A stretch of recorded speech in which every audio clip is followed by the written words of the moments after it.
madaxweynaha Turkiga Recep Tayyip Erdogan oo khudbad ka jeediyay furitaanka shirweynihii 16aad ee ururka baarlamaanada dawladaha xubnaha ka ah ururka iskaashiga Islaamka ayaa aad ugu dheeraaday ka hadlidda qadiyadda Falastiin oo uu sheegay inaan laga dhigin riwaayad aan dhammaad lahayn.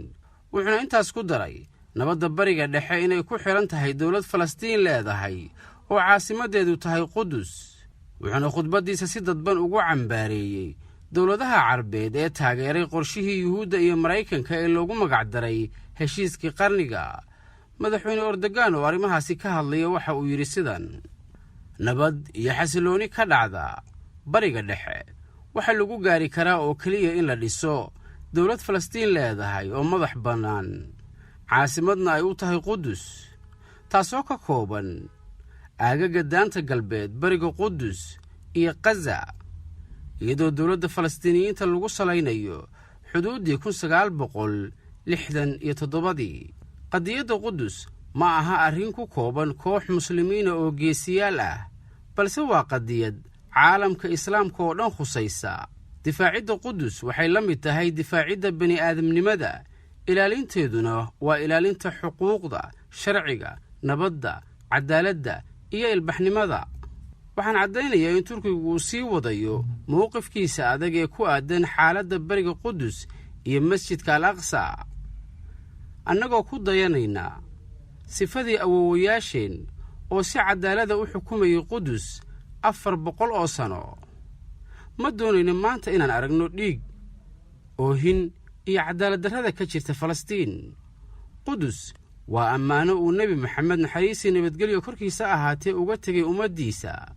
qadiyadda Falastiin waxay ka mid tahay tiirarka isu keenidda muslimiinta oo dhan. waxaan ammaanayaa iska caabinta sharafta leh ee shacabka Falastiiniyiinta oo fashiliyey kana hortegay siyaasadihii looga gol lahaa in Falastiiniyiinta looga leexiyo qadiyaddooda saxda ay ku taagan yihiin. haddii aan nahay dalalka xubnaha ka ah ururka iskaashiga Islaamka, waa inaynu si daacada u taageerno qadiyadda Falastiin. waa inaan ku dhaqaaqno midnimo iyo wadajir, kana fogaanno tallaabo kasta oo wiiqi karta qadiyadda Falastiin. inkastoo ay jiraan caqabado badan iyo cilladaha nidaamka caalamiga ee hadda, sidaasoo tahay waa inaan sii wadnaa dadaalkeenna ku aadan sidii aan qadiyadda Falastiin u gaarsiin lahayn meesha ay u qalanto ee ajandaha caalamiga ah, iyo sidii xal cadaalad ah loogu heli lahaa. waa arrin waajib inagu ah, innagoo aan qadiyadda Falastiin aan ka dhigayn riwaayad aan dhammaad lahayn. haddaan si gaara ula hadlo Falastiiniyiinta, waxaan leeyahay Turkigu wuxuu doonayaa oo ugu baaqayaa Falastiiniyiinta inay ka shaqeeyaan xoojinta xiriirkooda iyo inay mideeyaan aragtidooda iyo cududdooda. waxaa lagama maarmaan ah inay Falastiiniyiintu soo afjaraan xaaladda kala qaybsanaanta dhexdooda ah si loo xaqiijiyo guusha qadiyadda Falastiin.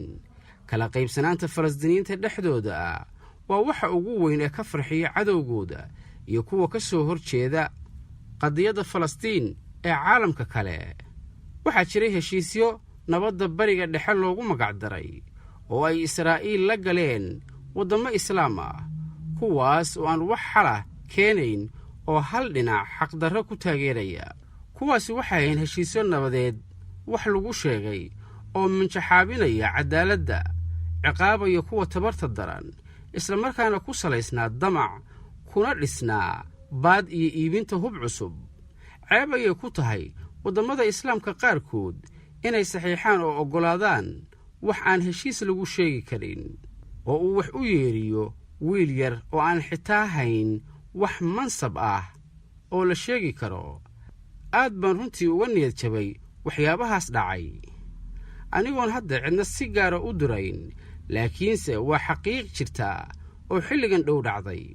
sidoo kale bariga dhexe waxaa soo maray heshiisyo noocan ah oo loogu xaglinayay Israa'iil, dhammaantoodna waxaa garwadeen ka ahaa aqalka cad.